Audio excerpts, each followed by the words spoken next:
النار.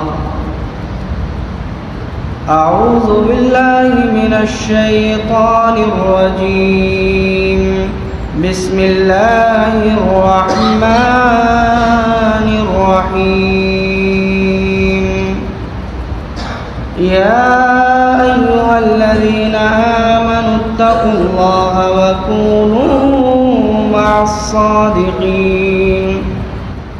وقال تعالى إن الله يأمركم أن تؤدوا الأمانات إلى أهلها.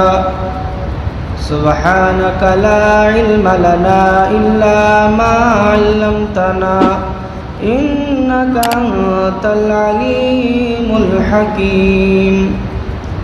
اللهم مالك الملك تؤتي الملك من تشاء وتنزع الملك ممن تشاء وتعز من تشاء وتذل من تشاء بيدك الخير إنك على كل شيء قدير. رب اشرح لي صدري ويسر لي أمري واحلل عقدة من لساني يفقهوا قولي. رب زدني علما.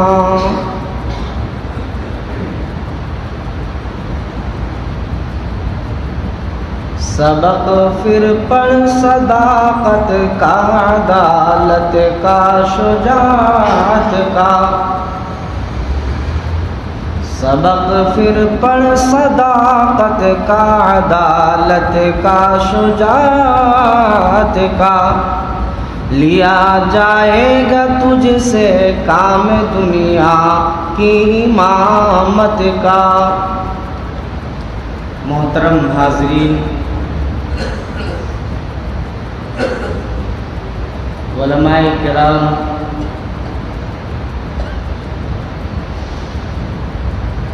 اسلامی بھائیوں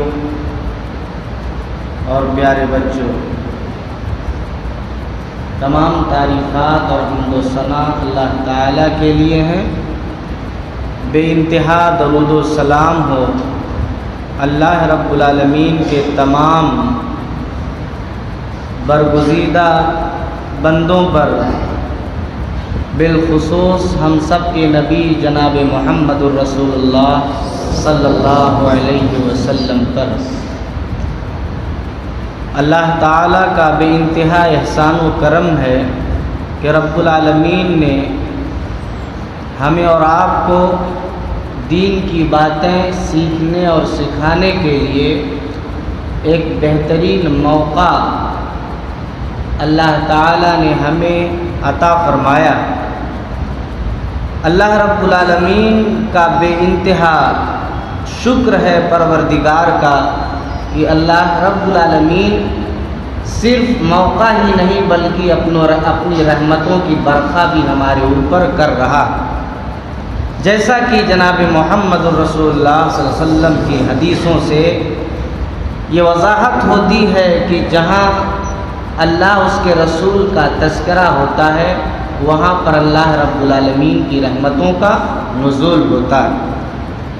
اور میں شکریہ ادا کرتا ہوں شیخ مکرم فضیلت الشیخ عبدالخالق اثری حفظہ اللہ کا اور آپ تمام انتظامیہ منتظمین اور تمام سامعین و حاضرین کا کہ جس نے مجھ کم علم کو دین کی بات سیکھنے اور سکھانے کا ایک سنہرا موقع عنایت فرمایا.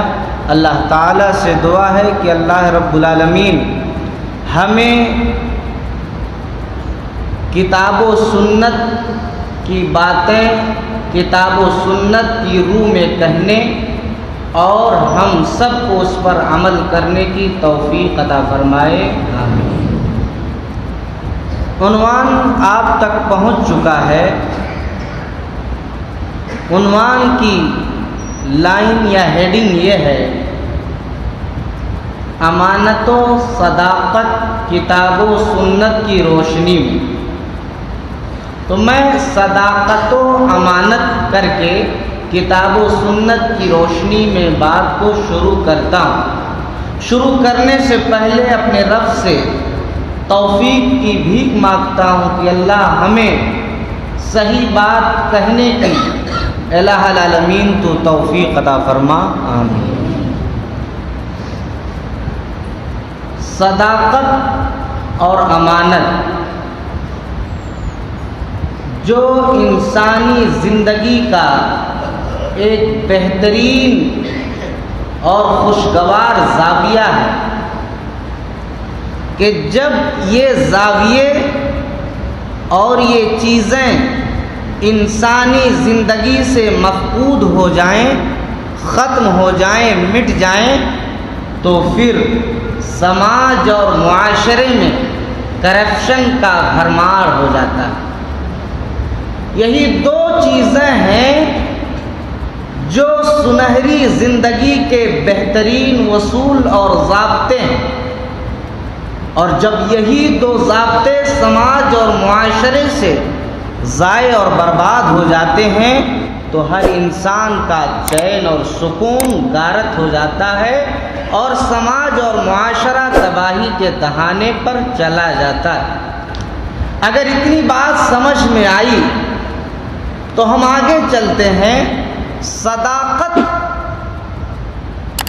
جسے ہم اور آپ سچائی کے لفظ سے تعبیر فرماتے ہیں، ہمارے معاشرے میں بولا جاتا ہے سچا ہے، تو جسے ہم اور آپ سچائی کے لفظ سے تعبیر فرماتے ہیں، عام طور پر اس کا مفہوم سچ بولنا لیا جاتا ہے، لیکن اس کا حقیقی مفہوم یہ بنتا ہے کہ انسان کا ظاہری اور باطنی، اعلانیہ اور خفیہ، محفل یا تنہائی میں،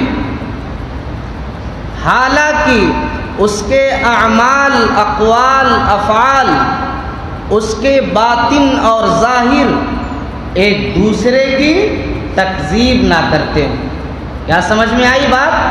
صداقت کہا جاتا ہے اسے کہ آدمی کا ظاہر اور اس کا باطن، اس کے اقوال اور اس کے افعال، اس کے اعمال، یہ ساری چیزیں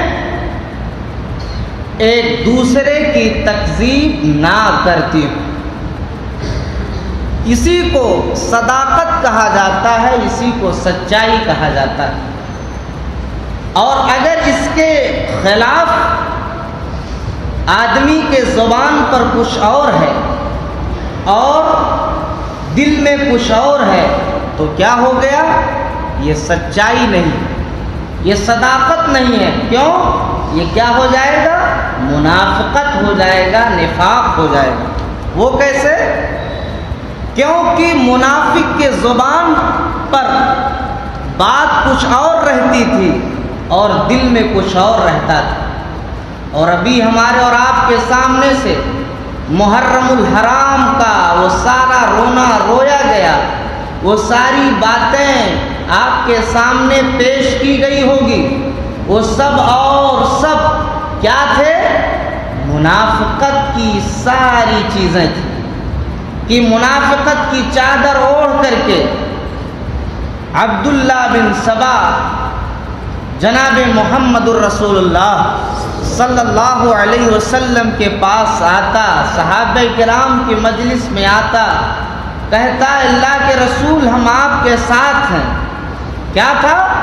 ظاہر میں یہ بیان کر رہا تھا میں آپ کے ساتھ ہوں، لیکن نبی پر وحی کا سلسلہ جاری تھا۔ اللہ تعالی آپ کو اس کی ساری حرکتوں سے آگاہ فرما دیا کرتا ہے۔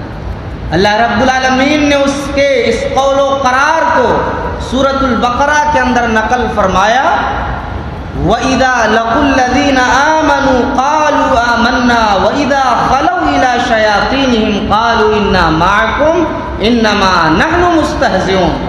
جب وہ نبی مکرم کے پاس جاتا تو یہ کہتا کہ میں آپ کے ساتھ ہوں، اور جیسی اپنی محفل میں جاتا تو مذاق اڑاتا، استہزاء کرتا، ارے میں تو اس کو بیوقوف بنا دیا ہوں، نعوذ باللہ من ذالک، میں آپ کے ساتھ ہوں، اللہ اکبر۔ تو اس کا ظاہر تو صحیح تھا لیکن باطن غلط تھا۔ تو انسان کا ظاہر، انسان کا باطل، انسان کے اعمال، انسان کے اقوال، انسان کے افعال ایک دوسرے آپس میں تضاد نہ کھاتے۔ یاد رکھا جائے یہ بات کہ ایک دوسرے سے تضاد نہ کھاتا ہو، یعنی ہم کچھ اور کہہ رہے ہو، دل میں کچھ اور ہو۔ جیسے مسلمانوں یاد رکھا جائے، اگر دل میں کچھ اور ہے، زبان پہ کچھ اور ہے، تو یہ کس کی علامت ہے؟ ہاں جواب دیجئے، کس کی علامت ہے؟ منافق کی۔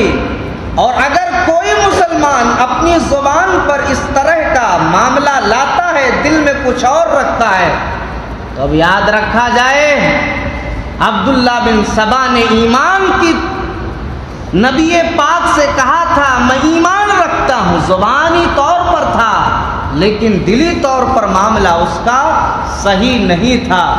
اب آپ یاد رکھو کہ جب ہمارے معاملات ایسے بدلیں گے تو ہمارے شمارات اور ہماری حالتیں کن کے ساتھ جانے والی ہیں اور کن کے ساتھ ہونے والی ہیں۔ اسی لیے اقوال اور افعال اور اعمال، ظاہر باطن، تنہائی محفل، سب کچھ میں ایک جیسا ہونا چاہیے۔ اسی کو کیا کہا جاتا ہے؟ صداقت کہا جاتا ہے، اسی کو سچائی کہی جاتی ہے۔ اب اگر اتنی بات سمجھ میں آئی تو ہم آگے سلسلے کو لے چلتے ہیں کہ صداقت کے 3 درجے ہیں۔ صداقت 3 درجوں پر پایا جاتا ہے۔ وہ کیسے؟ صداقت کہا جاتا ہے جیسے کسی کے بارے میں کہا جاتا ہے صادق، وہ سچا ہے۔ صادق عربی لفظ ہے، وہ سچا ہے۔ اور کسی کے بارے میں یہ کہا جائے صدوق، یہ بھی عربی لفظ ہے، اس کا مفہوم یہ بہت سچا ہے۔ تیسرا لفظ استعمال کیا جاتا ہے جیسے کسی کے بارے میں یہ کہا جائے صدیق، بہت زیادہ سچا ہے۔ صادق، صدوق، صدیق، یہ 3 مراتب ہیں، یہ 3 اصول ہیں صداقت کے۔ صادق جیسے سچا، صدوق بہت سچا، صدیق انتہائی سچا، اس کے سچ ہونے میں کوئی شک نہیں ہے۔ اب آئیے بات کو موڑتے ہیں اور لے چلتے ہیں اس خلیفۃ المومنین امیر المسلمین سیدنا ابو بکر صدیق رضی اللہ تعالیٰ عنہ کی جانب، جن کا لقب کیا تھا؟ صدیق تھا۔ اللہ اکبر۔ اور آج کے دور میں، پچھلے مہینے میں ان صحابہ کرام کو کس طرح سے گالیاں اور کتنے برے القاب سے نوازا گیا، نعوذ باللہ من ذالک، جن صحابہ کرام کے قدموں کے دھول کے برابر بھی ہم نہیں ہو سکتے۔ قربان جائیے صدیق کا لقب کیسے ملا؟ جناب محمد الرسول اللہ صلی اللہ علیہ وآلہ وسلم کی وہ رفیق حیات، ہم سب کی ماں ام المومنین، اماں، ارے بولی اماں، ارے عائشہ نہیں بھائی، یہی تو بات ہے، ہم سب کی ماں خدیجۃ الکبریٰ رضی اللہ تعالی عنہا، جناب محمد الرسول اللہ صلی اللہ علیہ وآلہ وسلم کا نکاح جب آپ سے ہو گیا، آپ نبی اکرم صلی اللہ علیہ وسلم کی زوج محترمہ ہیں، لیکن جہاں آپ کو یہ فضیلت حاصل ہے وہیں سب سے بڑی فضیلت یہ حاصل ہے کہ جب جناب محمد الرسول اللہ صلی اللہ علیہ وآلہ وسلم پر غار حرا کے اندر وحی کا سلسلہ نازل ہوتا ہے، اور نبوت کا تاج آپ کو پہنایا جاتا ہے، نبوت کی بار آپ کے اوپر ڈالی جاتی ہے۔ اما خدیجہ رضی اللہ تعالی عنہ بلا چوچرا بلا قیل و قال اپنے شوہر نامدار محمد عربی صلی اللہ علیہ وآلہ وسلم کی دعوت پر آمنا وصدقنا کہتے ہوئے ایمان لے آئیں، آپ کی ساتھی بن گئی اس معاملات میں بھی۔ اللہ اکبر! اتنا ہی نہیں، انہی میں سے مسلمانوں میں ایمان لانے والوں میں مردوں میں سے وہ مرد مجاہد جسے صدیق اکبر کہا جاتا ہے، وہ صدیق اکبر جناب محمد الرسول اللہ صلی اللہ علیہ وآلہ وسلم کی دعوت پر ایمان لے آئے، اور ایمان یوں ہی نہیں لائے زبانی طور پر نہیں بلکہ دلی طور پر بھی، اقوالی طور پر، اعمالی طور پر، افعالی طور پر، احوالی طور پر، سارے طور طریقے سے جناب محمد الرسول اللہ صلی اللہ علیہ وآلہ وسلم کے ساتھی بن گئے۔ اللہ اکبر! تو یہ صدیق کا درجہ آدمی کے صداقت کا بہت بڑا کردار ہے، اور یہی وجہ ہے کہ اللہ تعالیٰ نے صدیق اکبر کے جو ہے ان معاملات پر، آپ کے اس احوال پر اللہ تعالیٰ نے دنیا میں ان کے لیے دو پھل، دو ثمرے اللہ رب العالمین نے دیے۔ ایک پھل یہ کہ اللہ تعالیٰ نے لوگوں کے دلوں میں حضرت ابو بکر صدیق کی محبت جاگزی کر دی، یعنی آپ نبی پاک کے صحابی ہیں، لیکن وہ صحابی ہیں جب کوئی ایمان لانے والا نہیں، جب لوگ ٹھکرا رہے تھے آپ کی دعوت پر تو بلا قیل و قال آپ پر ایمان لائے، آپ اپنے معاملات میں سچے نکلے، اسی لیے صدیق کہا گیا۔ تو یہ ہے محبت جاگزی ہو گئی۔ اور دوسری چیز جو آپ صلی اللہ علیہ وسلم کے اس پیارے صحابی حضرت ابو بکر صدیق رضی اللہ تعالیٰ عنہ کہ ان کی صداقت کا اللہ تعالیٰ نے پرچم رہتی دنیا تک کے لیے تا قیامت تک اللہ رب العالمین نے کیا کر دیا؟ قائم و دائم کر دیا۔ اور یہی وجہ ہے کہ آج جب کبھی بھی نام لیا جائے صحابہ کرام کا تو اس صحابی رسول ابو بکر صدیق کا نام انفرادیت میں ایک حیثیت رکھنے والا، نبی کے صحابہ میں ایک الگ مقام رکھنے والا ہے۔ اللہ اکبر! اس مقام کے پس منظر میں اللہ تعالیٰ نے بیان فرمایا، قرآن مجید کی آیت کریمہ پڑھیے، اولئک الذین ومن یطع اللہ والرسول فاولئک مع الذین انعم اللہ علیہم من النبیین والصدیقین والشہداء والصالحین وحسن اولئک رفیقا۔ قرآن پاک کے بیان فرما رہا ہے جو اللہ کی اطاعت کرے گا، رسول کی اطاعت کرنے والا۔ اللہ رب العالمین نے بیان فرمایا کل قیامت کے دن ایسے ہی لوگ کیا ہوں گے، فَأُولَئِكَ مَعَ الَّذِينَ أَنْعَمَ اللَّهُ عَلَيْهِمْ، ایسے ہی لوگوں کے اوپر اللہ کا انعام ہوگا، اللہ کا اکرام ہوگا۔ اور پھر اللہ رب العالمین نے بیان فرمایا وَالنَّبِيِّينَ وَالصِّدِّيقِينَ وَالشُّهَدَاءِ وَالصَّالِحِينَ وَحَسُنَ أُولَئِكَ رَفِيقًا۔ اللہ رب العالمین نے بیان فرمایا کہ ایسے لوگوں کا شمار نبیوں میں، صدیق میں، شہداء میں، صالحین بندوں میں اللہ رب العالمین کرے گا۔ آپ اندازہ کیجئے کہ صداقت کا سب سے اعلیٰ مقام صدیقیت کا ہے کہ آدمی صدیق بن جائے، اور جب صدیق بنے گا تو معاملہ حل ہے۔ کس طرح حل ہے؟ اللہ تعالیٰ نے خود بیان فرمایا کہ آدمی کل قیامت کے دن ایسا کرنے والا انعام یافتہ ہوگا، اسے اللہ تبارک و تعالی جنت عطا فرمائے گا، اور جنت کی اعلیٰ مقام اللہ رب العالمین عطا فرمائے گا۔ اب آئیے صحابہ کرام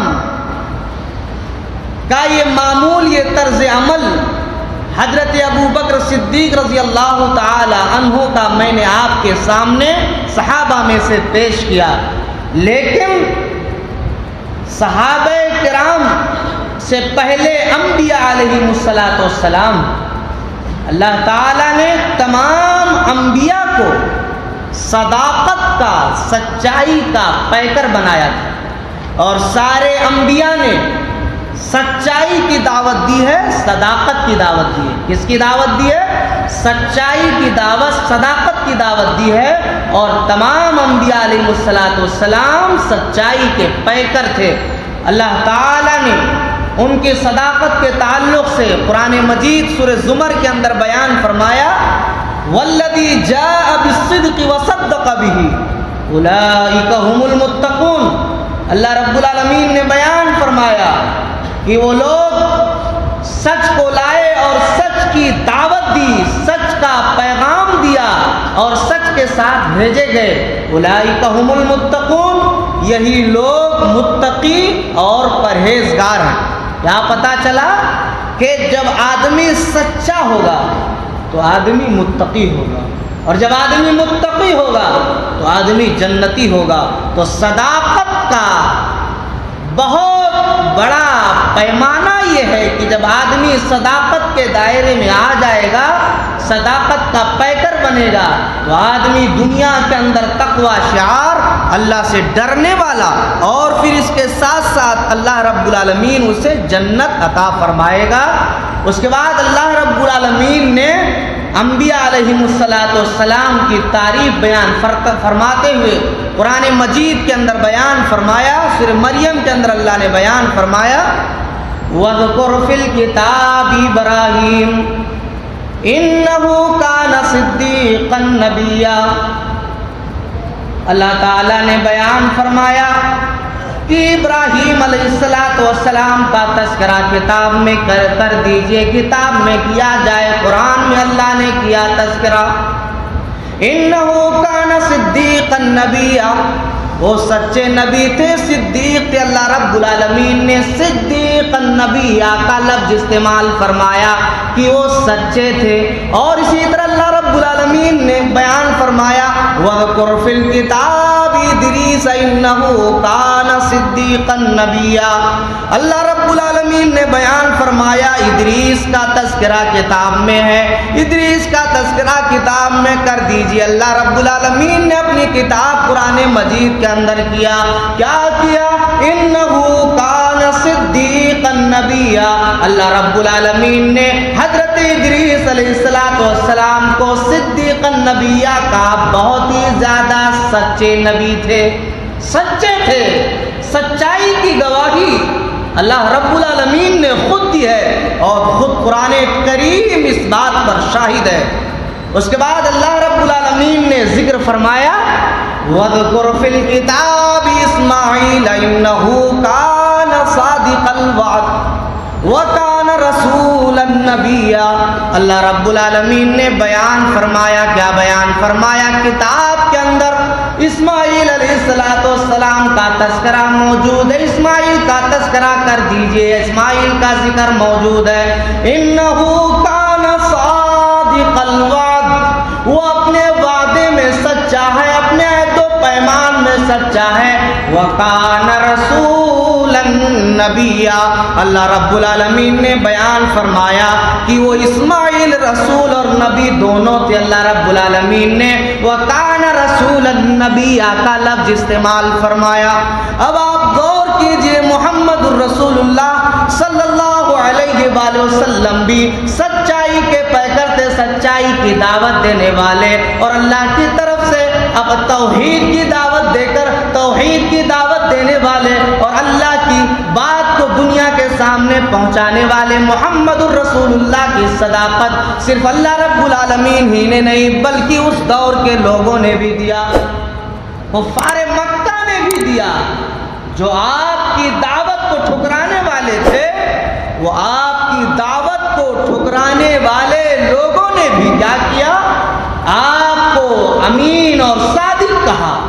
اللہ اکبر! جس صداقت کا چرچا کفار مکہ قریش کے اندر ہوا، وہ کیسے ہوا؟ ہم اور آپ بڑا مشہور و معروف واقعہ، خانہ کعبہ کی جب تعمیر ہو رہی تھی، حجر اسود کے نصب کرنے کا معاملہ آیا، تو تمام قبائل آپس میں لڑ رہے تھے کہ ہمارے قبیلے کے لوگ اس پتھر کو نصب کریں گے، اٹھا کر کے اس جگہ پر رکھیں گے۔ معاملہ خوریزی کا آ گیا، یہاں تک کہ لوگ آپس میں قتل و غارت گری میں مبتلا ہو جائیں گے۔ چنانچہ یہ فیصلہ صادر فرمایا گیا کہ چلیے صبح سویرے جو کل کے دن اس مکہ کے اندر، اس حدود کے اندر داخل ہو جائے گا اور پہنچے گا، وہ جو فیصلہ صادر فرمائے گا اس کے فیصلے کو قبول کیا جائے گا۔ اللہ اکبر۔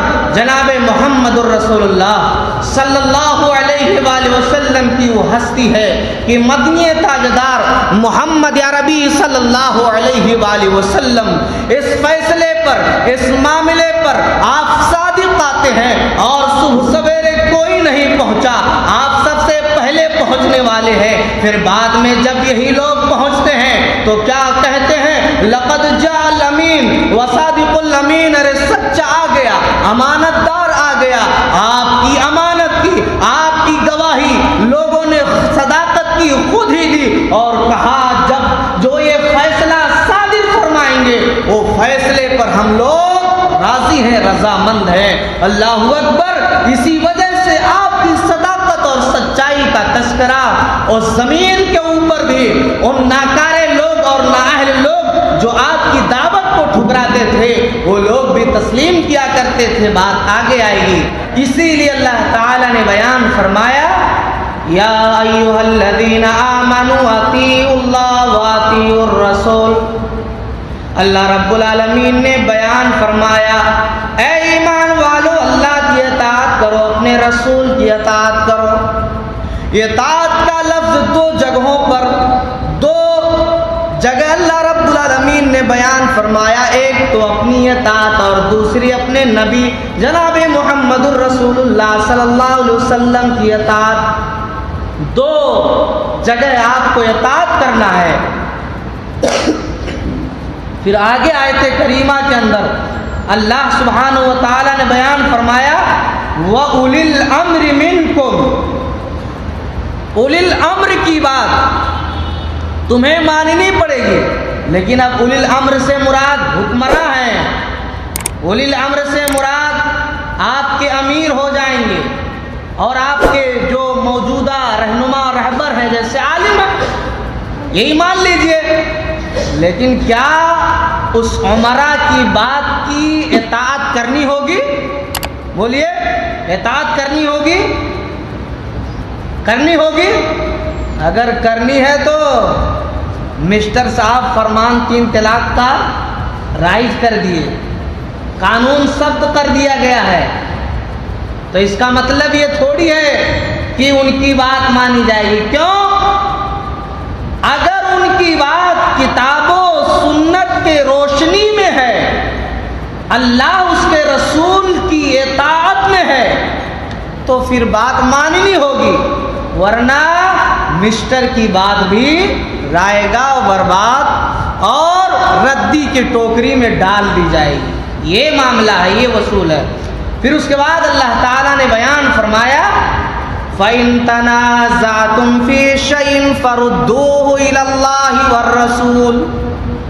اللہ رب العالمین نے بیان فرمایا کہ اے مسلمانوں، ایمان والوں، اگر تمہارے درمیان کسی معاملے میں اختلاف ہو جائے، انتشار ہو جائے، تو کیا کرو؟ کیا کرو؟ کورٹ کی طرف لوٹو کہ پارلیمنٹ کی طرف لوٹو؟ کس کی طرف لوٹو؟ کون بتائے گا؟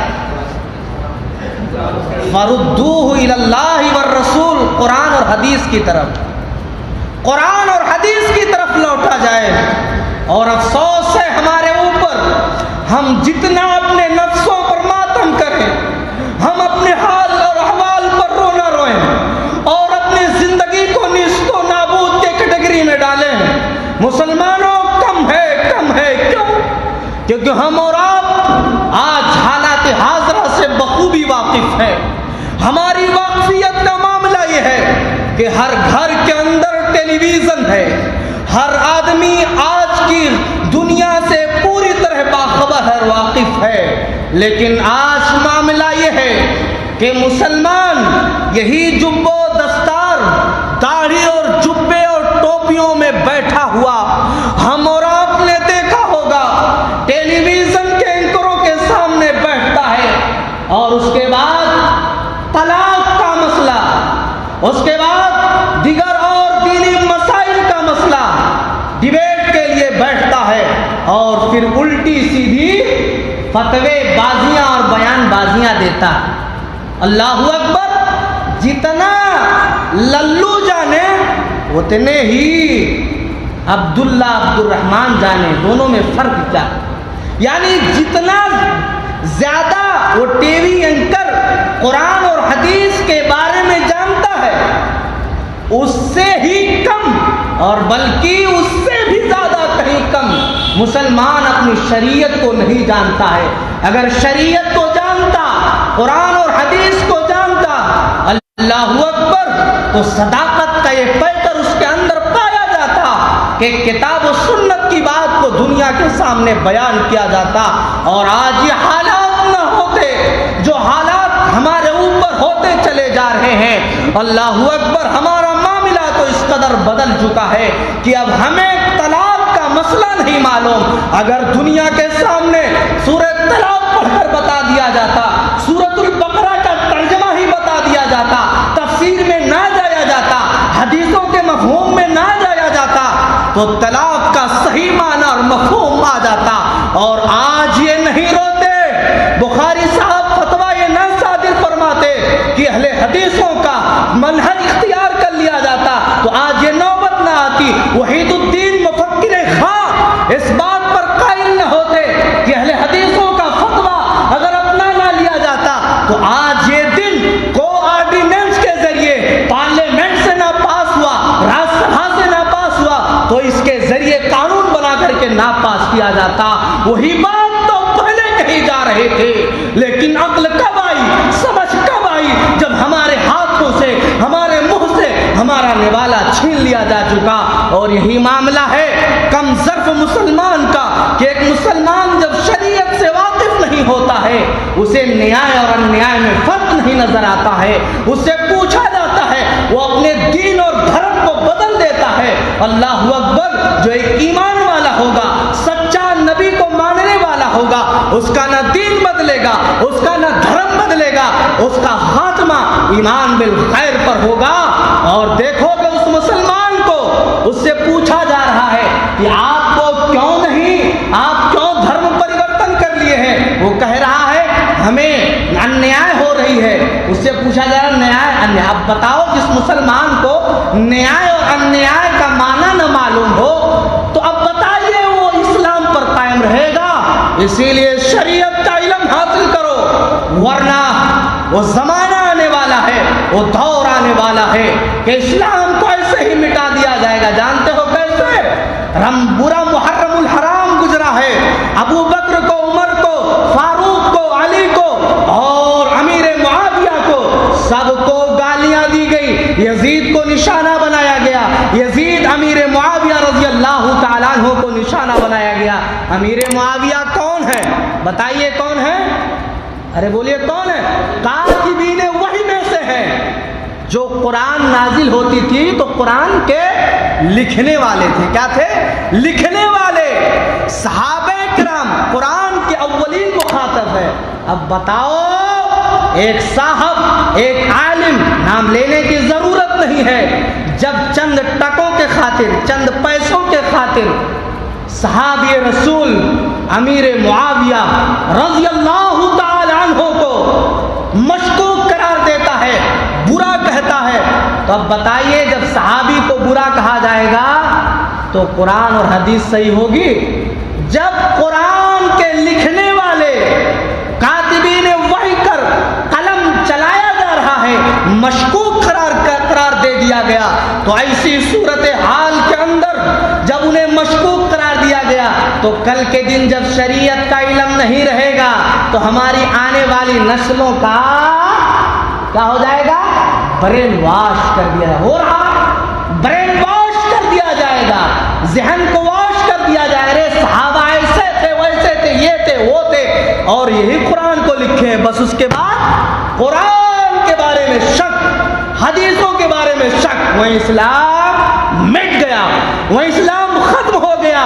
یہی تو چال تھی زمانے نبوی سے لے کر کے صحابہ کے دور اور آج کے زمانے میں، جب لوگ اس طرح نہیں تو اس طرح اسلام سے دور کر کے مسلمانوں کو اسلام سے ہٹا کر کے اور دنیا کے سامنے پیش کر کے اسلام کی صداقت کی سچائی کو ہٹا کر کے اور جھوٹائی پر یہ دنیا آمادہ ہو چکی ہے۔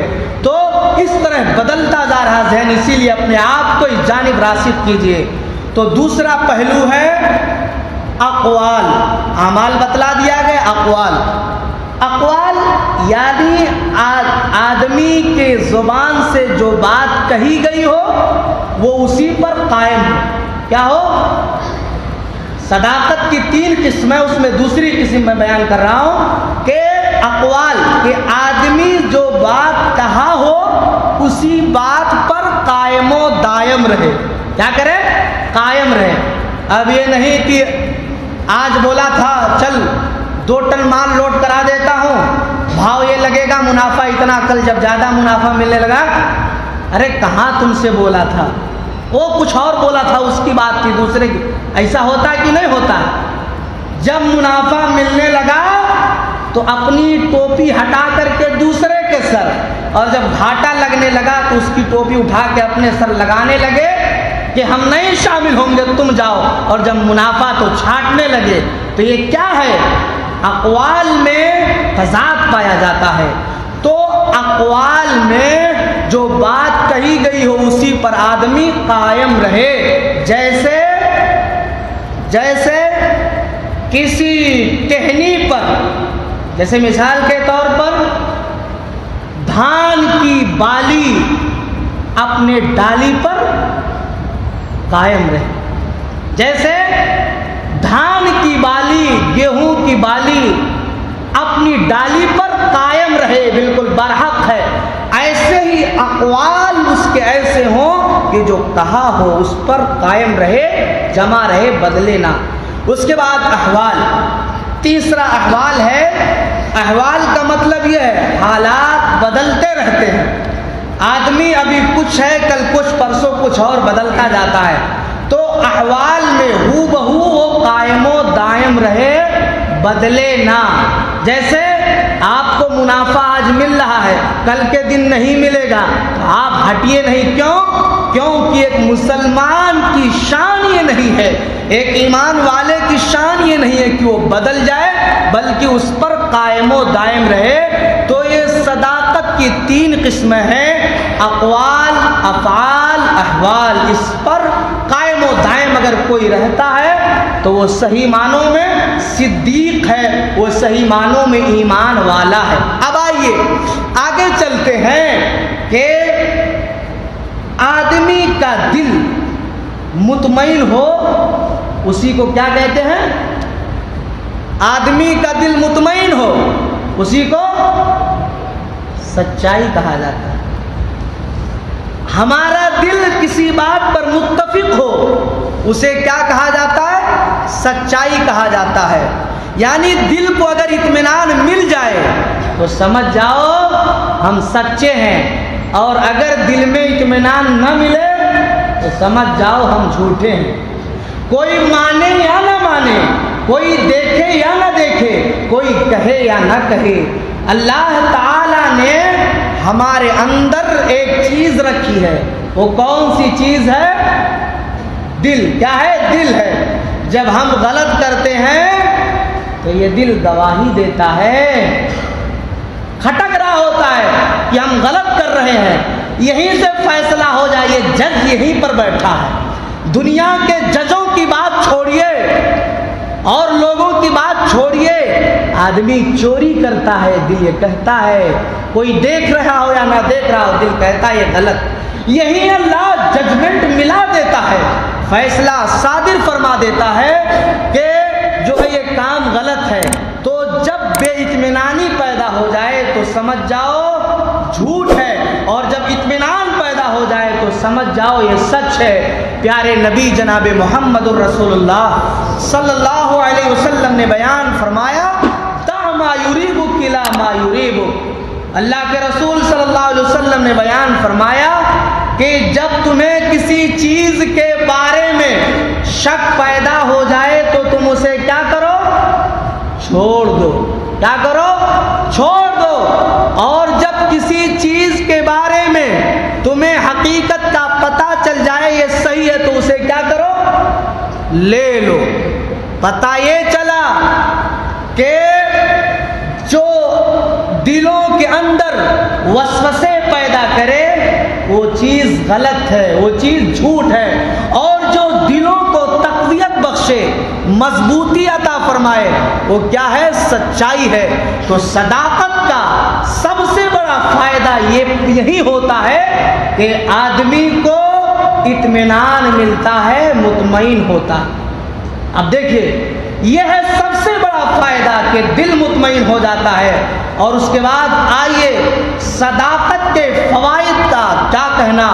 اللہ تبارک و تعالی نے قرآن مجید کے اندر بہت ساری باتیں بیان فرمائی ہیں صداقت کے تعلق سے کہ جب آدمی سچا ہوگا تو اس کا سب سے بڑا فائدہ یہ ہے کہ آدمی کا شمار صدیقین کے ساتھ، شہداء کے ساتھ، صالحین کے ساتھ، انبیاء و رسول کے ساتھ ہوگا۔ اللہ اکبر۔ کیونکہ انبیاء و رسول صداقت کے پیکر، صحابہ کرام صداقت کے پیکر، صدیقین صداقت کے پیکر، شہداء صداقت کے پیکر، اور جو صالحہ صداقت کے پیکر، یہ سب صداقت کے پیکر ہیں، صداقت کے منبع ہیں۔ اور جب یہ صداقت کے منبع ہیں تو اللہ تعالی نے قرآن مجید کے اندر بیان فرمایا یا ایھا الذین آمنوا اتقوا اللہ وکونوا مع الصادقین۔ اے لوگ اللہ رب العالمین سے ڈرو، پروردگار عالم سے ڈرو۔ کہ اللہ رب العالمین نے بیان فرمایا وَكُونُوا مَعَ الصَّادِقِينَ، سچے لوگوں کے ساتھ ہو جاؤ۔ یعنی جب سچائی اختیار کرو گے تو سچوں کا ساتھ انبیاء کا ساتھ ہے، سچوں کا ساتھ جو ہے صحابہ کرام کا ساتھ ہے، سچوں کا ساتھ شہداء کا ساتھ ہے، سچوں کا ساتھ صدیقین کا ساتھ ہے، سچوں کا ساتھ اللہ کے نیک بندوں کا ساتھ ہے میرے بھائیوں۔ اور اللہ رب العالمین نے ایسے لوگوں کے اوپر انعام کیا، اللہ جنت عطا فرمائے گا۔ تو سب سے بڑا فائدہ اللہ تعالیٰ جنت عطا فرمائے گا۔ اللہ اکبر، یہ صداقت کا فائدہ ہے۔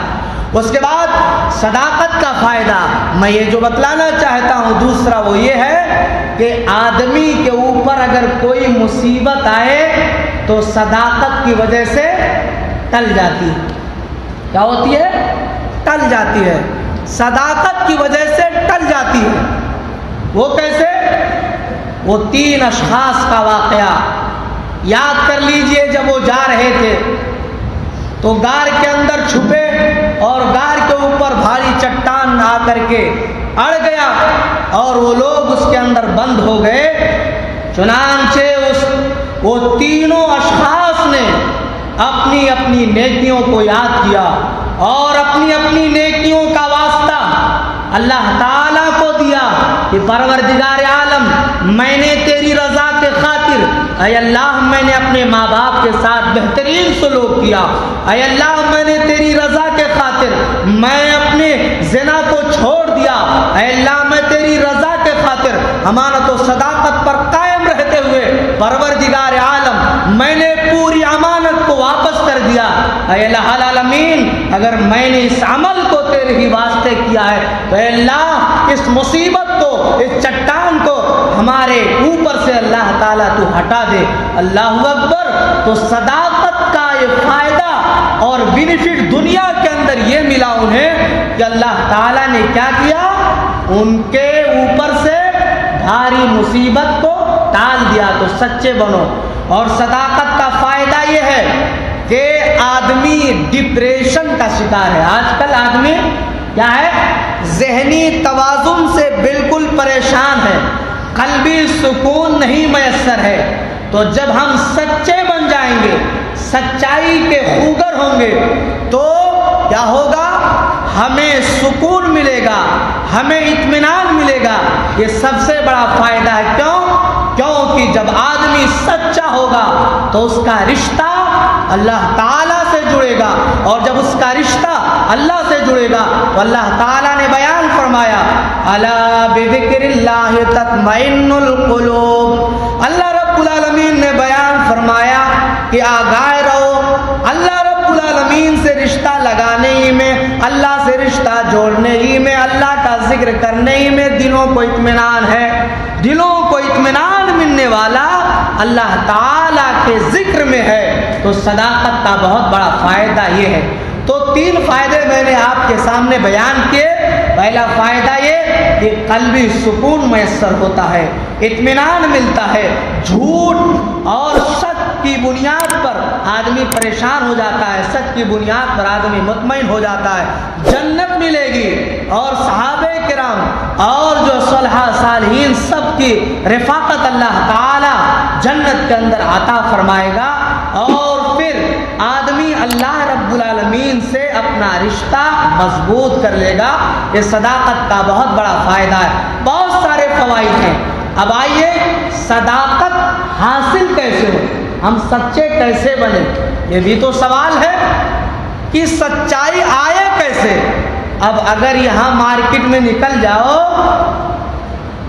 تو جھوٹ زیادہ، سچائی کم، یعنی صبح سے شام تک ایک ایمان والا ہے، اچھا ایک غیر مسلم حالت اسلام میں داخل ہوا، وہ چند مسائل پوچھنے آیا، کہنے لگا میں اسلام تو قبول کر لیا ہوں، لیکن معاملہ یہ ہے کہ ہمارے ماں باپ ہم سے ناراض ہیں، میں جوائنٹ فیملی کے اندر رہتا ہوں اور میں اسلام کا پیکر بن چکا ہوں، لیکن مسئلہ یہ ہے کہ جب میں اپنے محلے کے مسلمانوں میں جاتا ہوں اور ہمارے ابا اور اماں محلے کے مسلمانوں کو دیکھ کر کہتے ہیں تو بہت بڑا تقوی شعار پرہیزگار بن گیا ہے، اور تو بہت بڑا سچائی کا خوگر اپنے آپ کو کہلاتا ہے کہ میں بہت بڑا سچا ہوں، دیکھ وہ بھی تو مسلمان ہے، یہ بھی تو مسلمان اپنے بھائی کا حصہ مارا ہے،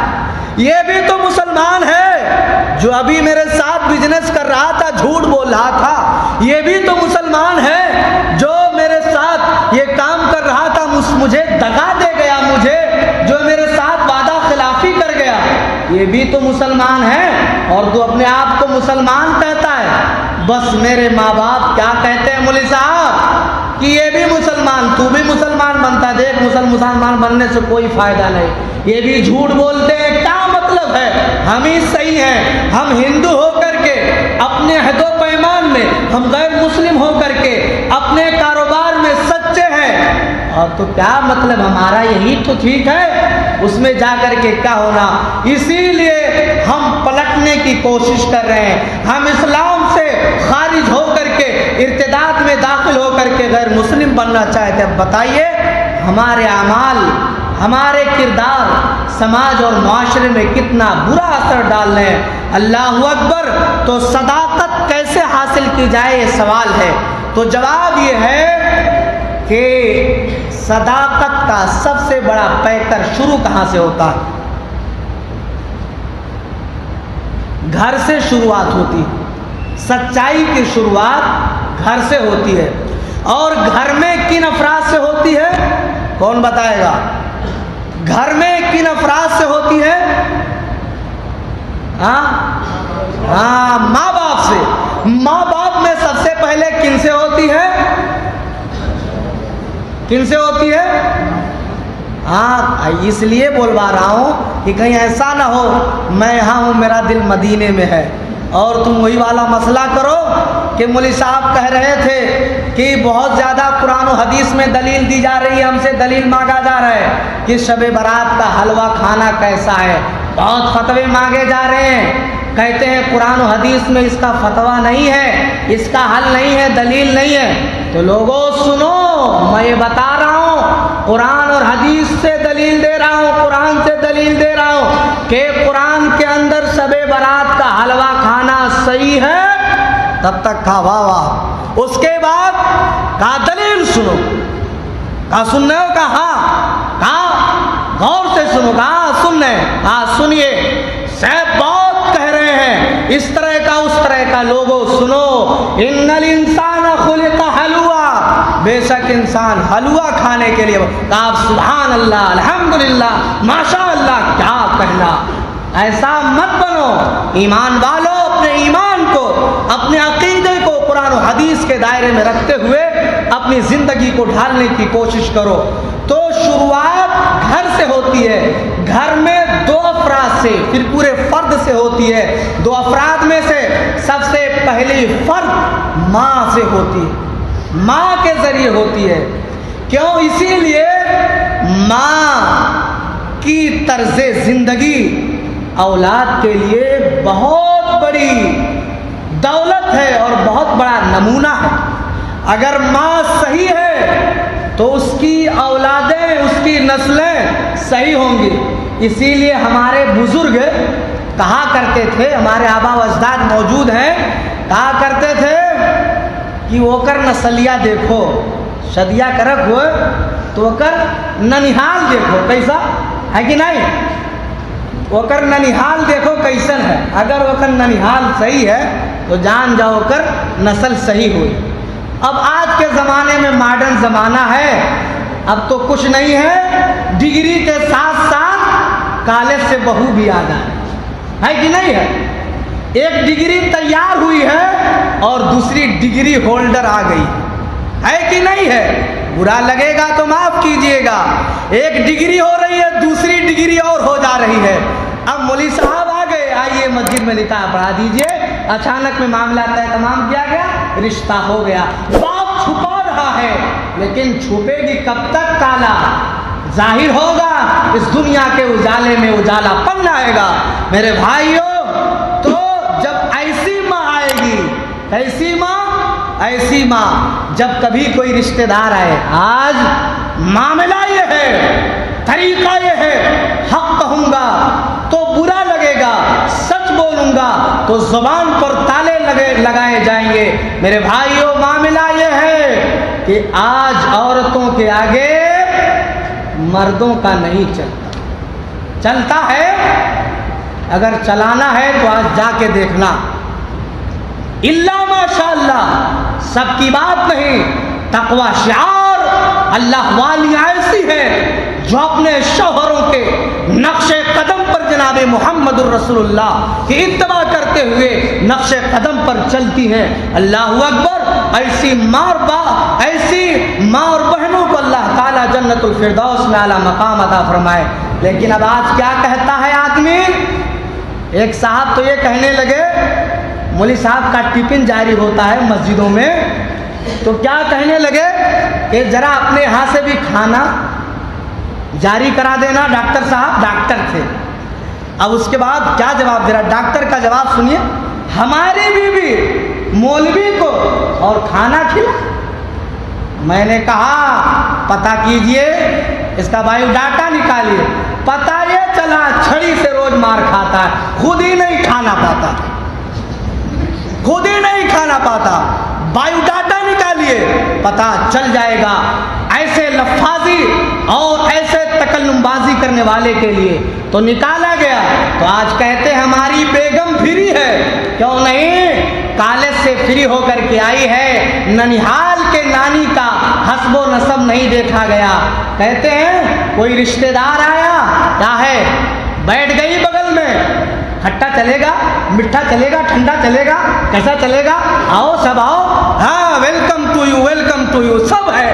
سارے معاملے، سارے اصول اور ضابطے جناب محمد الرسول اللہ کے اتباع اور پیروی کے جنازے نکالے جا رہے ہیں۔ قربان جاؤ ان نبی اکرم جناب محمد الرسول اللہ صلی اللہ علیہ وسلم کے زمانے کے ان عورتوں پر، اور آپ کی سالی محترمہ حضرت اسماء بنت ابی بکر پر۔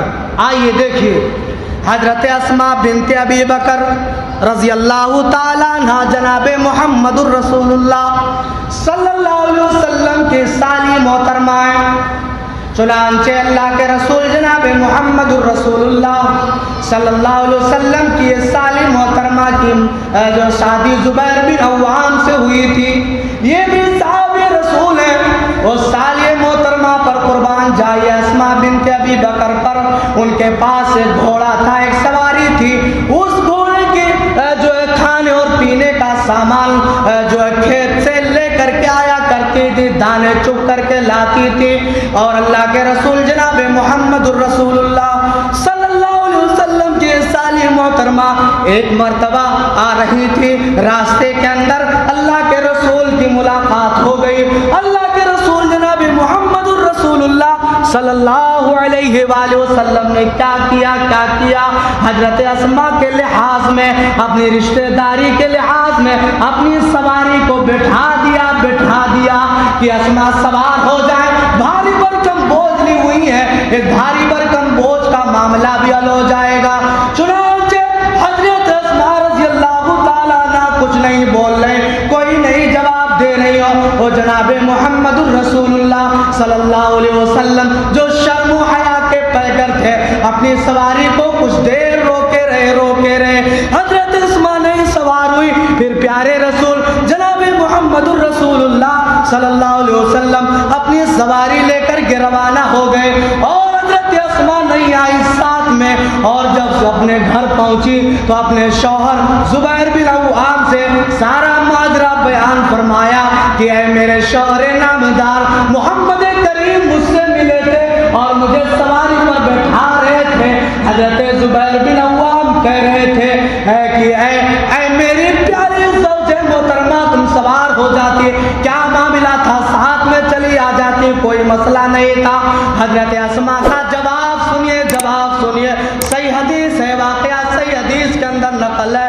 حضرت اسما بیان فرماتی ہیں, کیا بیان فرماتی ہیں کہ اے میرے شوہر نامدار زبیر بن عوام, مجھے کوئی معاملہ نہیں تھا, مجھے کوئی چیز نہیں تھی, مجھے کوئی دقت نہیں تھی, مجھے کوئی پریشانی نہیں تھی. معاملہ یہ تھا اے میرے شوہر, معاملہ یہ معاملہ تھا کہ مجھے تیری غیرت کا خیال آ گیا, میرے شوہر کا خیال آ گیا, اس لیے میں نبی مکرم کے ساتھ نہیں آئی.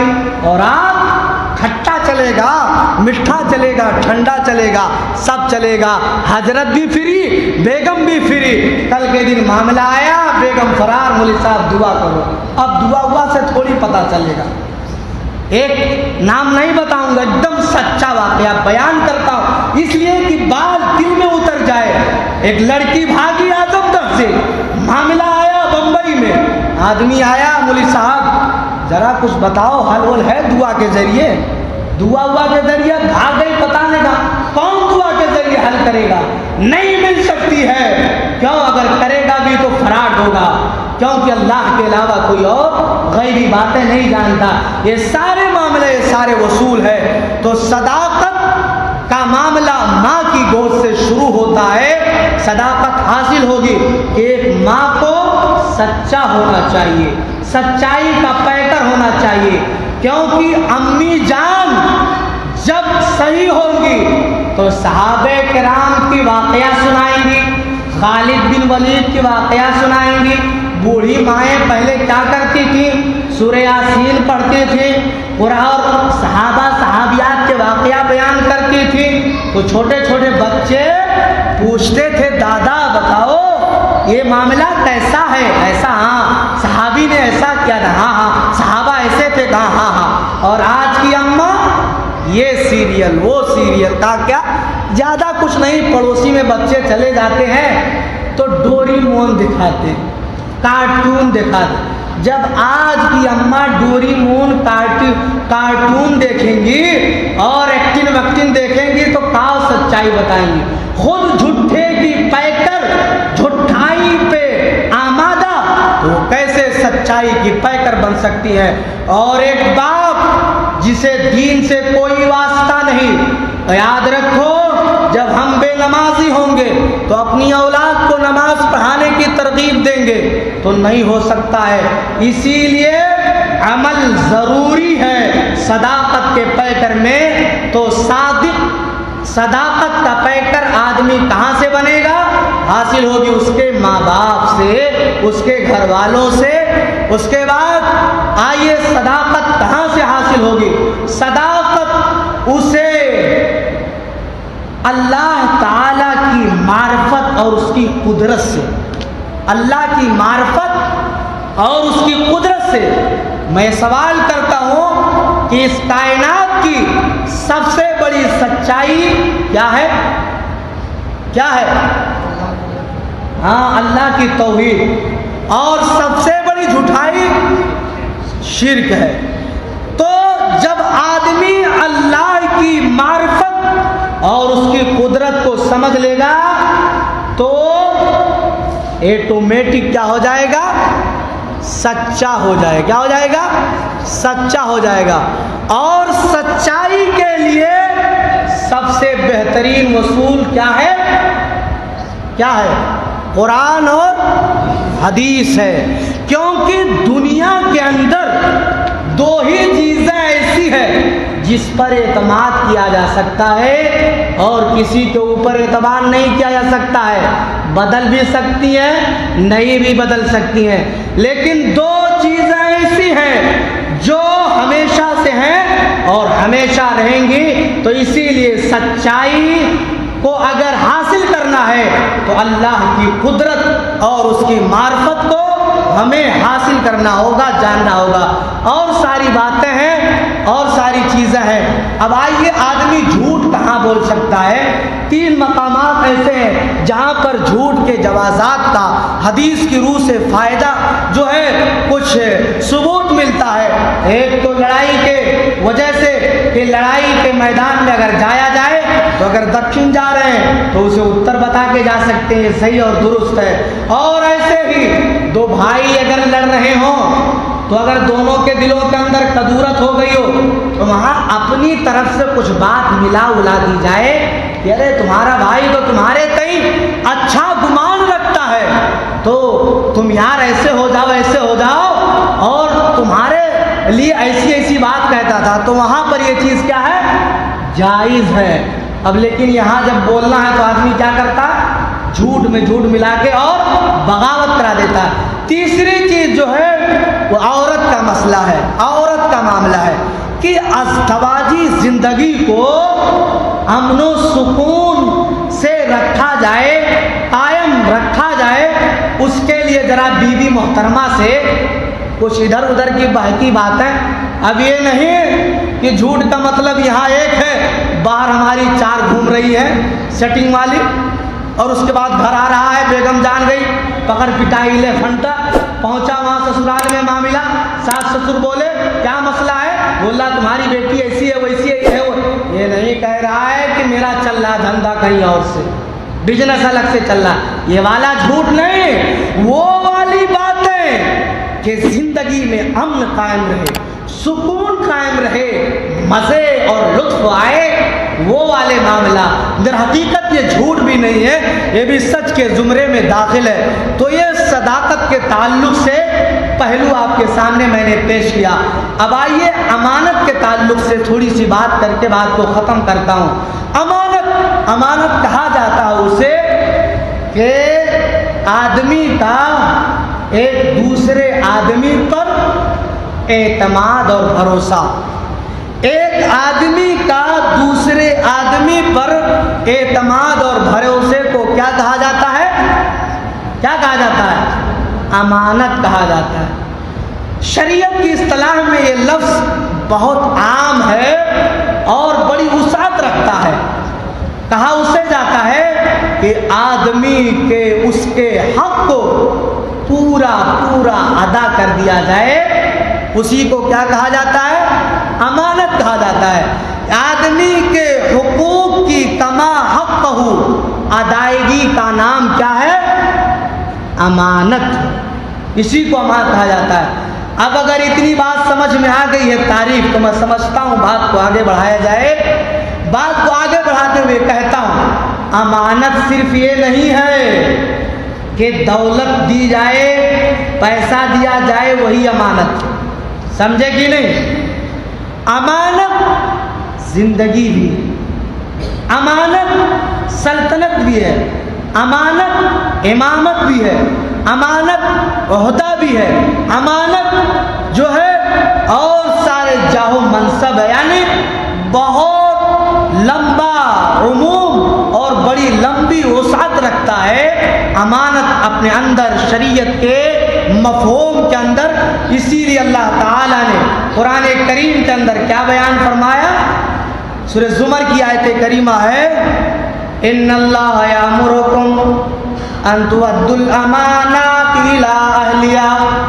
اللہ رب العالمین نے بیان فرمایا کہ لوگوں تمہیں اس بات کی حکم دی جا رہی ہے کہ تم لوگوں کی امانت ہے، کیا کرو ان کے حوالے کر دو، کما قوم کے حوالے کر دو۔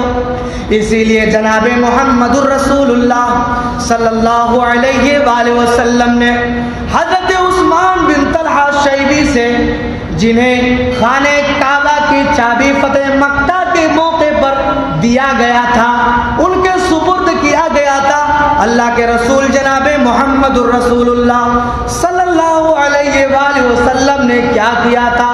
نماز پڑھنے کے لیے اس چابی کو طلب کیا۔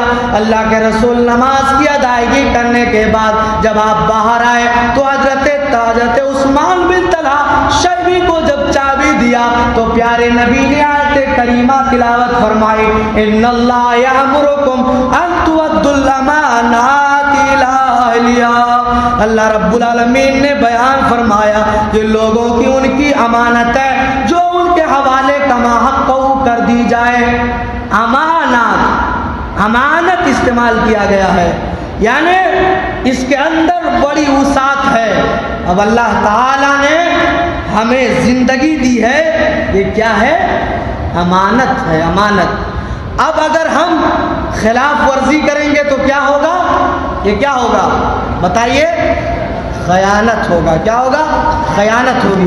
اب جتنے لوگ خیانت کرتے ہیں اندازہ کیجئے، کچھ تو ایسے ہیں جن کے ہر صبح میں شیطان پیشاب کرنا ہے نا، لیکن میں کہتا ہوں موت دیتا ہے، کڑوا لفظ ہے، موت دیتا ہے۔ اور متوا کے روز روز مسلمان صبح اٹھتا ہے، بولتا ہے دماغ نہیں صحیح، سر درد کر رہا، 10 جوتا جیسے لگتا ہے، کوئی چہرے پہ مارا۔ بتاؤ، یاد رکھو، آج یہ کہا جا رہا ہے کہ مسجد نماز کے لیے ضروری نہیں ہے۔ کیا کہا جا رہا؟ مسجد نماز کے لیے ضروری نہیں ہے، اور بولتا ہے حکومت کے نشے میں کہ میں نے دیکھا ہے ریلوے اسٹیشن پر نماز پڑھتے ہوئے، میں نے دیکھا ہے جو ہے ایئرپورٹ پر نماز پڑھتے ہوئے، میں نے دیکھا ہے جو ہے روڈ پر نماز پڑھتے ہوئے۔ تو کہاں مسجد ضروری ہے مسلمان کے لیے؟ یاد رکھو معاملات بڑے سنگین ہیں، اور وہ دن آنے والا ہے، ایک دن یہ بھی کہا جائے گا کہاں 5 نمازیں ہیں؟ کیا ہے؟ کہاں 5 نمازیں؟ بتاؤ، یکے نماز ہے، کچھ دن بعد یہ آنے والا، یاد رکھو کہیں 5 نماز نہیں ہے۔ وہ کیسے؟ دلیل یہ ہے کہ ایک مسلمان تو نماز 5 وقت کی پڑھتا ہی نہیں، جمعہ کی پڑھتے ہیں لوگ، وہی ایک نماز میں جانتا ہوں۔ اب اس پہ چلے گا قانون، لہدنادن معاملہ الجھے گا۔ مسلمانوں یاد رکھو کہ اگر ہم نے مسجد کو آباد کر دیا ہوتا تو مسجد آج ویران نہیں ہوتی۔ ہماری بے آبادیوں کا نتیجہ یہ ہے اللہ تعالی نے ہمارے لیے ذلت و خواری کو اس دنیا کے اوپر مسلط فرما دیا۔ یاد رکھا جائے، اس کے بعد آنے والے دن بڑے سنگین ہوں گے، حالات بڑے نازک ہوں گے۔ یاد رکھا جائے تو امانت، یہ زندگی امانت ہے، خیانت نہ کی جائے۔ اللہ تعالیٰ نے قرآن مجید کے اندر بیان فرمایا الذی خلق الموت والحیات لیبلوکم ایکم احسن عملا۔ اللہ رب العالمین نے بیان فرمایا میں نے موت و حیات کو اس لیے پیدا کیا، زندگی کو اس لیے بنایا تاکہ اللہ رب العالمین کیا کرے؟ آزمائے لیبلوکم ایکم احسن عملا، کہ تم میں سے بہترین عمل والا کون ہے؟ اللہ اکبر۔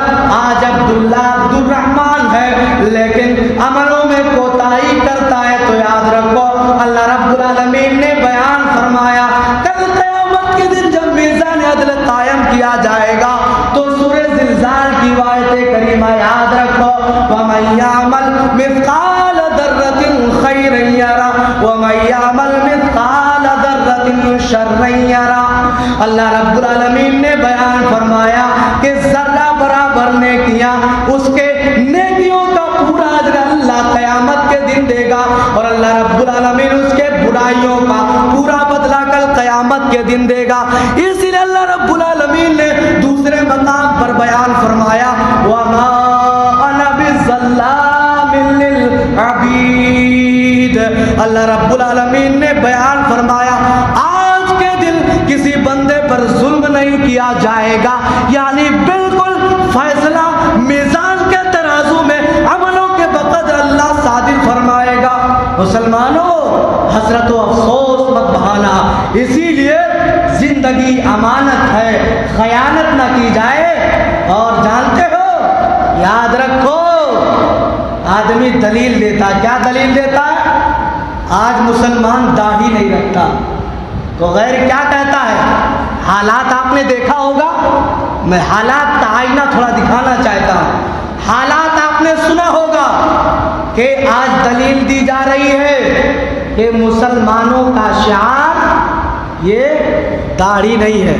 اب بے داڑھی والے ناراض نہ ہوں، چاہے مانو یا نہ مانو کعبہ بتیا ہم کھری، یاد رکھا جائے، بات کو یقین کے آئینے میں ترازو میں رکھا جائے۔ ہم چندہ نہیں کر رکھے کہ تمہیں کہی دے تو چندہ نہیں دے، انہوں بہت نہیں۔ دیکھیے، کہا جا رہا ہے کہ داڑھی مسلمان کے شعار میں نہیں، صحیح بات ہے، دلیل دیا جا رہا۔ دلیل کیا ہے؟ کہا دیکھیے سکھ داڑھی رکھتا ہے کیونکہ وہ اس کے مذہب میں ہے، اس کے مذہب میں نہ ہوتا تو وہ داڑھی نہ رکھتا۔ اور مسلمانوں کو میں نے دیکھا ہے کہ وہ داڑھی نہیں رکھتے، کچھ رکھتے ہیں کچھ نہیں رکھتے، کچھ رکھتے ہیں کچھ نہیں رکھتے ہیں۔ تو میں کیسے مانوں کہ مسلمانوں کا شعار اب داڑھی پہ لے دلالت؟ آپ کا نظریہ کیا، آپ کا نظریہ کیا ہے؟ اب اس پہ بھی نظریہ چلنے لگا ہے۔ بتائیے، یاد رکھا جائے، اسی لیے اگر ہر مسلمان نبی مکرم کے، انبیاء کی سنت کے، اور شہداء اور صالحین اور نیک بندوں کے سنت پہ اگر عمل کرتا تو آج جسے پیشاب کرنے کے، پیخانہ کر کے دھلنے کی تمیز نہیں ہے، وہ داڑھی جیسے مقدس بات پر کیچڑ اچھالتا نہیں اچھال سکتا۔ مسئلہ کس نے فراہم کیا ہے؟ موقع ہم نے دیا ہے، تو کاہے چلایا اتنا؟ برقع ہٹایا جائے، کاہے ہٹایا جائے؟ جب ہم نے خود فری کر دیا ہے۔ دیکھیے، زندگی امانت ہے، موضوع سے باہر نہیں ہے، امانت ہے۔ اب ہم نے خود ہی بہن بیٹی کو فری کر دیا، جاؤ شاپنگ کرو، سب کچھ کرو، غیر کے ساتھ جاؤ، تو اگر یہ فیصلہ کر دیا جائے بینچز کے ذریعے کہ یہ برقع کچھ نہیں ہٹا دیا جائے، تو کاہے چلائیں؟ چلانے کی کوئی ضرورت نہیں ہے۔ ایمان والو، اللہ والو، یہ ساری چیزیں ہمارے اور آپ کے کرتوت کے نتائج ہیں۔ اسی لیے ہمیں زندگی امانت ہے، امانت میں خیانت نہیں کرنا، اللہ اس کے رسول کے دائرے کے اندر زندگی گزارنی ہوگی۔ اس کے بعد امانت یہ ہے کہ آدمی کو کوئی چیز سونپا جائے، کوئی چیز دی جائے، اسے ہو بہو ویسے ہی کرے جیسے کیا گیا، اس کے حق کی ادائیگی کما حق ہو ویسے کرے جیسے اس سے کرنے کا فرمان صادر کیا گیا ہے۔ اللہ اکبر! آج امانتیں دی جاتی ہیں، آج تجارت کی جاتی ہے، آج بہت سارے معاملات کیے جاتے ہیں۔ معاملہ یہ ہوتا ہے، کون سی تجارت؟ ایک نئی تجارت آئی ہے مارکیٹ میں، جانتے ہو کون سی تجارت ہے؟ بتلا دو، اگر نہیں جانتے ہو تو جان لو نئی تجارت کیا ہے۔ نئی تجارت منگنی میں 5 لاکھ، تجارت منگنی میں 5 لاکھ، اور جیسے دن متعین ہے یہ 5 لاکھ کہاں رکھ؟ فلیٹ کی بات ہوئی، کس کی؟ فلیٹ کی۔ اب کیا کریں؟ کارڈ چھپ گئے، رشتے دار میں پتہ چل گئے. بات کتنے کی ہوئی تھی نئی تجارت کی؟ 5-6 لاکھ. 8 لاکھ میں ہو جائے گا, کوئی مسئلہ نہیں. اندر معاملہ طے ہو گیا. اور جب رشتہ بدھنے کی باری آئی, اب چلو جو ہے رشتے کو قائم کیا جائے, تو تجارت بدل گئی, ترقی کر گئی. اتنا تو بینک کے سود نہیں بڑھت, اتنا بینک کے سود بڑھت ہوئی. ارے آپ لوگوں کے پاس پیسہ بہت زیادہ ہے, ہمارے تو حسابوں نہیں آؤ, کہا سے پیسہ ہے ہی نہیں, تو حساب آئی کہاں سے؟ ہاں, تو اتنا بڑی تجارت, اللہ اکبر. ایک تو غلط, دوسری یہ غلطی, غلط پہ غلط یہ کہ آدمی اپنے وعدے میں خلاف ورزی کر گیا. اور جناب محمد رسول اللہ صلی اللہ علیہ وآلہ وسلم نے وعدے کی خلاف ورزی کرنے والے کے لیے بیان فرمایا کہ جب وعدے کی خلاف ورزی کی جانے لگے تو ایسا آدمی کیا ہے؟ منافق ہے, منافق ہے. اللہ کے رسول نے بیان فرمایا, منافق کی نشانیاں بیان فرماتے ہوئے, وَإِذَا تُمِنَ خَانَ وَإِذَا وَعَدَ أَخْلَفَ. اللہ کے رسول نے بیان فرمایا کہ جب آدمی امانت میں خیانت کرنے لگے, یہ منافق کی نشانی ہے. جب وعدہ کرے وعدہ خلافی کرنے لگے, یہ منافق کی نشانی ہے. اللہ اکبر. یاد رکھا جائے, جب جھگڑے لڑائی بات کی بات آ جائے تو گالی دینے لگے. تو اب کیا ہوتا ہے, جب تک رشتہ ملت ہے تب تک بابو بابو, پیسہ ملت ہے بابو بابو, اور جیسے بگڑا وہ کر بٹیا ایسن, وہ کر عورت ایسن, وہ کر بہن ایسن. یہ کیا ہے؟ یہ کیا ہے؟ یہ نئی تجارت کا نئی وصول, اور نئی وصول کا نئی خیانت, اور نئی خیانت کا نیا ضابطہ, نئے ضابطے کا نیا فرمان, اور نئے فرمان کا جناب محمد الرسول اللہ کا صادق فرمان. وَإِذَا وَعَدَ أَخْلَفَ, وعدہ کرے وعدہ خلافی کرے. یہ معاملہ میرے بھائیو, آئیے آج معاملہ دیکھ لیجیے امانت میں خیانت کا. اللہ کے رسول جناب محمد الرسول اللہ صلی اللہ علیہ وسلم کا جو سچے تابع دار ہوگا وہ وعدہ خلافی نہیں کرے گا. آئیے میں آپ کو بیان کرتا ہوں, ہم ہیں اور آپ ہیں. کون ہے؟ ہم اور آپ ہیں. قرآن اور حدیث کا فرمان ہے, جب کسی کو قرضہ دیا جائے تو لکھت دیا جائے. کیا کیا جائے؟ یہ وصول ہو, یہی صحیح وصول ضابطہ ہے. لیکن آج کا ماحول ایسا ہے کہ لکھت میں لوگ بھی بدل جاتے ہیں. کیا ہوتے ہیں؟ تبدیلی آ جاتی ہے. تو میں واقعہ بیان کرنا چاہتا ہوں, آپ کے سامنے رکھنا چاہتا ہوں کہ مسلمان کتنا جلدی بدلتا ہے, اس کو یاد رکھا جائے. صحیح بخاری کی روایت ہے, بنی اسرائیل کے 2 شخص سے, کون 2 اشخاص تھے. ایک نے دوسرے سے کیا کیا, 1000 دینار کا قرضہ طلب کیا. تو جس سے طلب کیا جا رہا تھا قرضہ, اس نے کہا کہ کوئی گواہ لاؤ. کیا کہو؟ کوئی گواہ لاؤ. تو اس نے کہا اللہ ہمارا گواہ ہے. پھر اس کے بعد کہا کوئی ضامن لاؤ. تو کیا کہا؟ اللہ ہمارا ضامن. یہی 2 عہد و پیمان تھے, اللہ ہمارا گواہ ہے, اللہ ہمارا ضامن ہے. اللہ اکبر. اب اس آدمی کے اس بات پر اس آدمی نے دے دیا اسے 1000 دینار, اور وہ اپنے وطن جو ہے پہنچ گیا. اب اس کے بعد وعدے کے مطابق وہ اس کے قرض کو واپس کرنا چاہا, تو اس کے بعد میں اسے سفر کا وہ ذرائع میسر نہیں ہو رہے تھے کہ اس کے ذریعے اس تک اس کی امانت کو, اس کے قرض کو پورا کر دے. چنانچہ اس نے کیا کیا, ایک لکڑی لیا, لکڑی کو کھوکھلا کر دیا, لکڑی کے اندر کچھ رکھا رکھا, اور اس کے اندر اس کا قرض رکھا, اور پھر لکڑی کے حوالے ڈال کر کے دریا کے حوالے یہ کیا کہ اللہ تعالی میں نے تجھے ضامن بنایا تھا, اے اللہ میں نے تجھے گواہ بنایا تھا, اے اللہ میرے راستے میں یہ رکاوٹ بن رہی ہے, اے پاک پروردگار عالم, اے اللہ تو اسے اس بندے کے حوالے کر دینا۔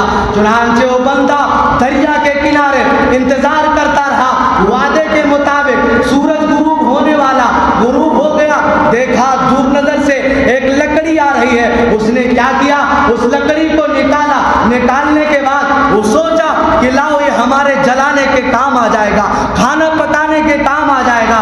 اس لکڑی کے دو پھال کیے، اس پھال کے اندر کیا نکلا، وہی قرضہ نکلا وعدے کے مطابق، اور اس کے اندر یہ رکھا نکلا کہ میرے بھائی دیکھ، میں تیرے قرض کو وعدے کے مطابق پورا کرنا چاہتا تھا، لیکن معاملہ ایسا تھا میں نہیں آ سکا۔ پھر اس کے بعد وہ آدمی اتنا ہی نہیں، پھر 1000 دینار لے کر کے اس کے پاس پہنچا، اور شاید کہ وہ پایا ہو نہ پایا ہو، اس کے دل کے اندر یہ خیالات پیدا ہوئے، اس جذبے کو، نیک جذبے کو لے کر کے اس بھائی کے پاس حاضر ہوا اور کہنے لگا میرے بھائی میں تمہارا 1000 دینار لے کر کے آیا ہوں، معاملہ ایسا ایسا تھا۔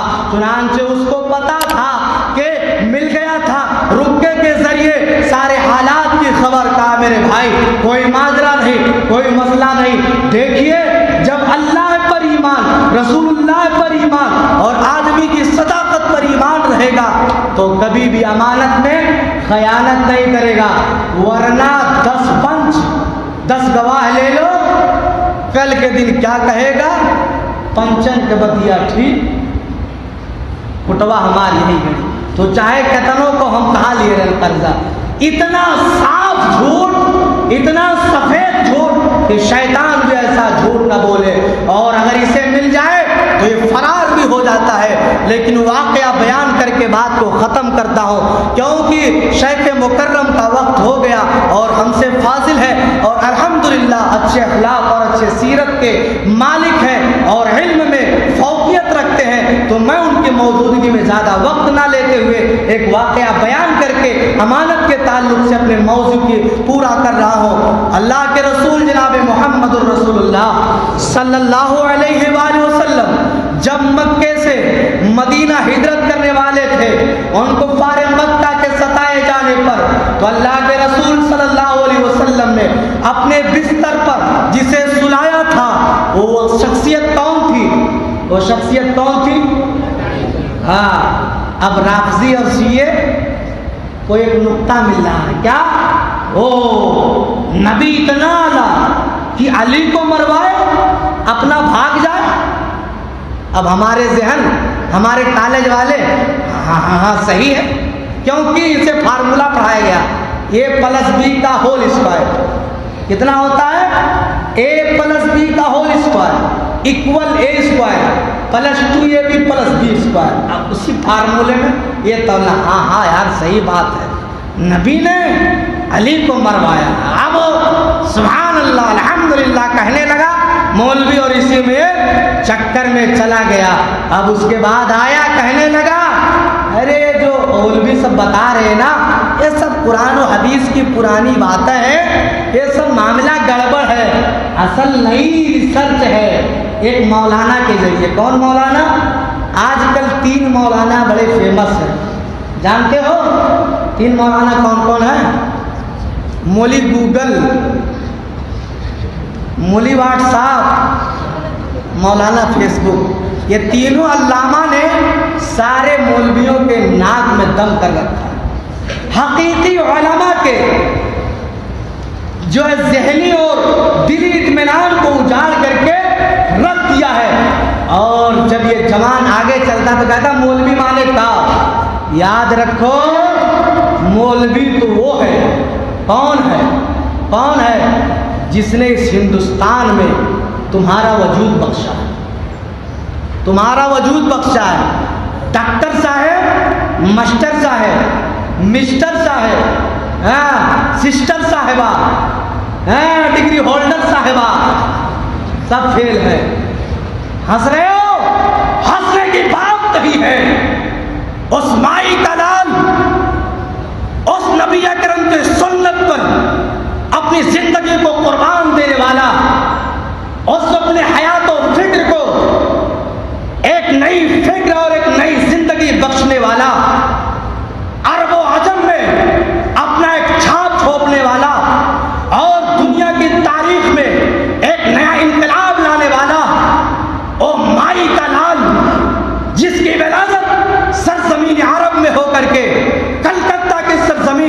اور اس ہندوستان کے اس عہدے منصبیت پر ہوتی ہے جسے ایجوکیشن منسٹر کہا جاتا ہے، جسے وزیر تعلیم کہا جاتا ہے، وہ کون ہے؟ بتائیے، جواب آپ کے حوالے۔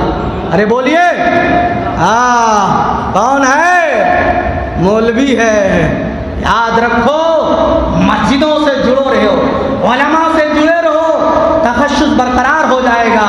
یہ ماسٹر صاحب، ڈگری ہولڈر صاحب سب صحیح ہے، میں اس کا مخالف نہیں، لیکن یاد رکھو جو تمہارے ذہن میں یہ فکر پیدا کر دے کہ یہ مولوی کیا ہے، تو انہیں بتلا دو کہ اس دنیا میں انقلاب لانے والا، ہسٹری اور تاریخ کو نئی سیاست کا فلسفہ دینے والا، ہندوستان میں ہم مسلمانوں کا وجود بخشنے والا، اگر کوئی مائی کا لال ہے تو ہم بیٹھ کر نہیں ہے، کوئی مائی کا لال ہے تو مہاتما گاندھی نہیں ہے، کوئی کا مائی کا لال ہے تو پنڈت جواہر لال نہرو نہیں ہے، اگر کوئی مائی کا لال ہے تو وہ مولانا ابوالکلام آزاد ہے۔ مسلمانوں، اپنے اسلاف کی تاریخ کو پڑھو، دنیا میں انقلاب آ جائے گا، تمہارے اندر نیا جذبہ پیدا ہو جائے گا۔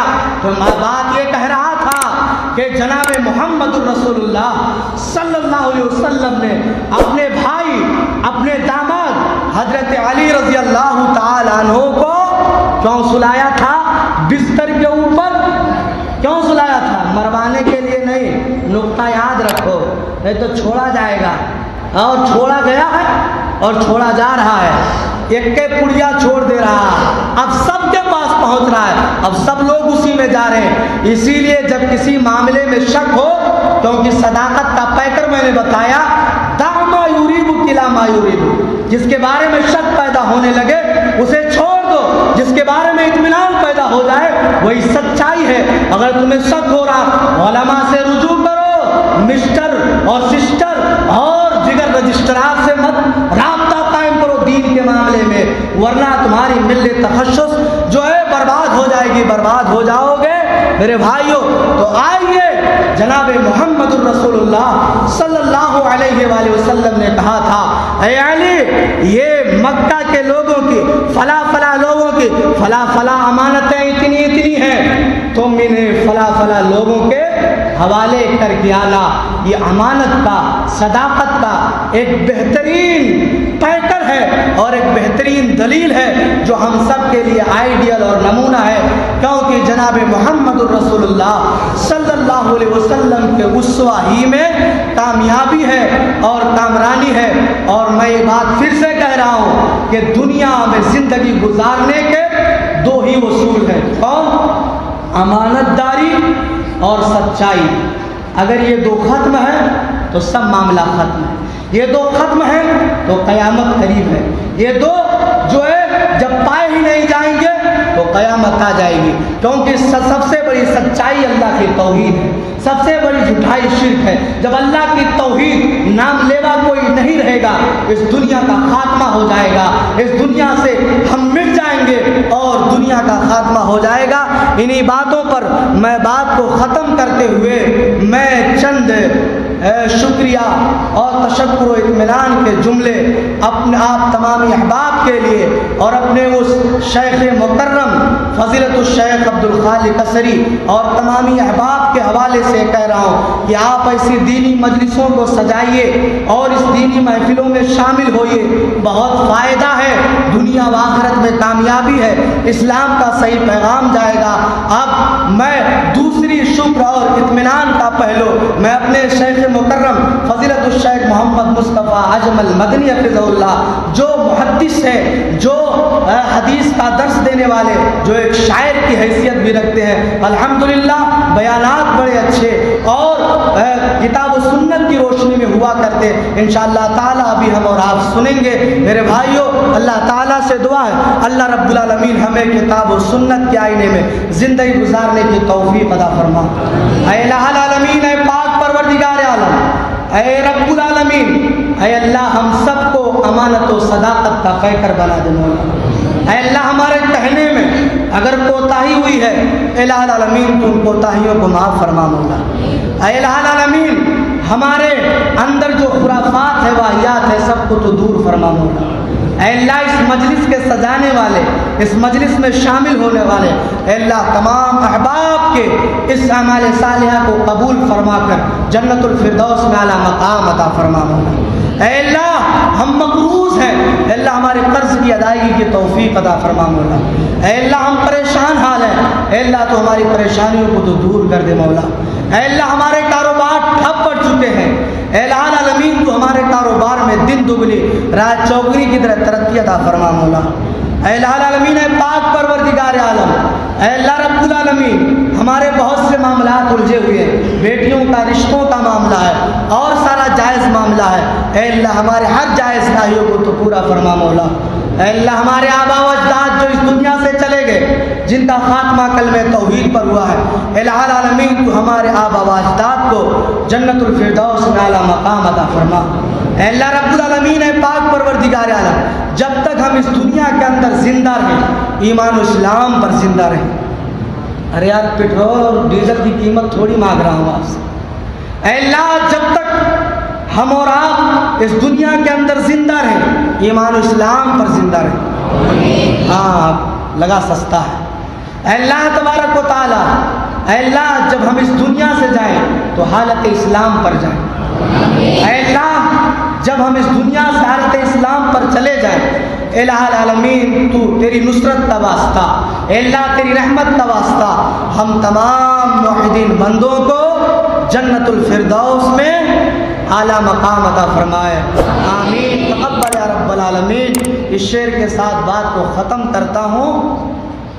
رب کے گھر کا غلاف کالا، رب کے گھر کا غلاف کالا، سیاہ رنگی بلال بھی ہے، ارے وہ رب نہ دیکھے شکل کسی کا، عمل سے انسان جمال بھی ہے۔ وآخر دعوانا الحمدللہ رب العالمین۔ السلام علیکم ورحمۃ اللہ۔